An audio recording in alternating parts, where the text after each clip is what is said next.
Hello বন্ধু, নমস্কার। আজকে শুরু করব একটা সুন্দর গ্রামের সূর্যাস্ত দিয়ে। দেখো, ঠিক বিকেলবেলা পড়তি যখন সূর্য যখন ডুবে যাবে, ঠিক সেই সময়ের মুহূর্ত আমি তোমাদেরকে ক্যাপচার করে দেখাচ্ছি। কারণ এটা আমার খুব একটা দামি মোবাইল বা কোনো ভালো ক্যামেরা দিয়ে তোলা না, জাস্ট একটা নর্মাল মোবাইল দিয়ে আমি তুলেছি যতটা দেখানো যায়।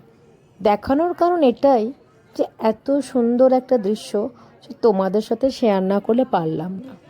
তো চলো, এর পিছনে নিশ্চয়ই আরও কোনো কারণ আছে, হঠাৎ করে আমি গ্রামের সিন কেন দেখাচ্ছি। তো চলো, আমি এসে গেছি আমাদের গ্রামের বাড়িতে। এটা হচ্ছে আমার মামার বাড়ি। তো এই বিকেলবেলা সূর্য ডোবাটা দেখে আমি এই সূর্য ডুবে যাওয়াটা দেখো খুব ভালো করে তুলেছি, সেটা আমি তোমাদেরকে দেখালাম। তো গ্রামে আমি এসেছি কেন, একটাই কারণ, কালী পুজোর দিন এসেছি।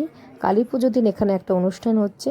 এখানে সিদ্ধেশ্বরী তলা মা সিদ্ধেশ্বরী আছেন, সেখানে একটা পুজো হয় কালী পুজোর দিন। যাদের যাদের মানসিক থাকে তারা বলি দেয়, জোড়া পাঁঠা মানসিক, কারোর চাল কুমড়ো মানসিক। তো সেগুলো যখন এখানে পুজো হয় এবং বলি দেওয়া হয়, মানসিক সম্পূর্ণ করে। তো সেই জন্যই আমি এখানে এসেছি এই পুজোটা দেখার জন্য। আমার লাইফে বা আমার জীবনে এই প্রথম আমি এই মন্দিরে এসেছি এবং এই বলি দেওয়া, এই মানসিক সম্পূর্ণ করার যে রীতিটা আমি নিজে আজ প্রথম দেখলাম। দেখো, এরকম বড় বড় যে পাঁঠা ছাগল বলে, এগুলো কিন্তু বলি দেওয়া হয়। তো সেই বলির দৃশ্য আমি তোমাদের দেখাইনি বা দেখাচ্ছি না, আমার ভীষণই কষ্টের জিনিস। তো চলো, পুজোটা কিভাবে হচ্ছে দেখো। আরতি হচ্ছে, মাকে কিভাবে আরতি করা হচ্ছে, কিভাবে মায়ের পুজো হচ্ছে, সেটা যতটুকু পেরেছি তোমাদেরকে আমি তুলে ধরেছি। শুধু শহরেই এত সুন্দর পুজো হয়, এত জাগ্রত ঠাকুর থাকে তা নয়।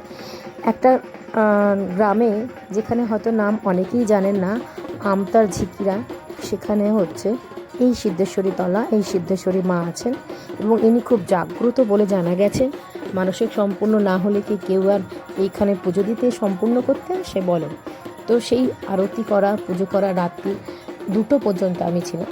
3টের পর থেকে বলি দেওয়া শুরু হয়। তো বিভিন্ন আচার নিয়ম পুজোর মাধ্যমেই হয়। তো যতটুকু আমি ক্যাপচার করেছি, শুধুমাত্র আমার এই মায়ের ছবি তোলা, মায়ের পুজো, এটা ছাড়া আমার যেন ক্যামেরা অন্যদিকে যাচ্ছিল না। তো আমার সাথে তো তোমরাও কমেন্ট করো কে কী এরকম পুজো দেখেছো।